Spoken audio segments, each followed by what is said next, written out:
Hello বন্ধুরা, আমি আবারও তোমাদের সামনে রাতের ডিনারের থালি নিয়ে চলে এসেছি। আজকে ডিনারের থালিতে আছে গরম গরম রুটি, ছোলার ডাল আর সন্দেশ। আজকের ডিনারটা কেমন লাগলো তোমরা কমেন্টে অবশ্যই জানাবে। কে কে ছোলার ডাল খেতে ভালোবাসো সেটা আমাকে কমেন্টে জানাবে। আর আজকের ডিনারটা যদি তোমাদের ভালো লেগে থাকে তাহলে একটা লাইক, শেয়ার অ্যান্ড সাবস্ক্রাইব করে দিও।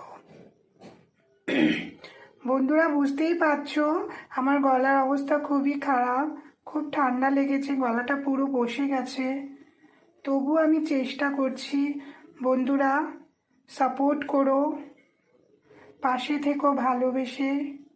তোমাদের ভালোবাসা পেলে নতুন নতুন ভিডিও দিতে আমি আরও প্রেরণা পাবো, এই আশায় আমি কাজ করে চলেছি।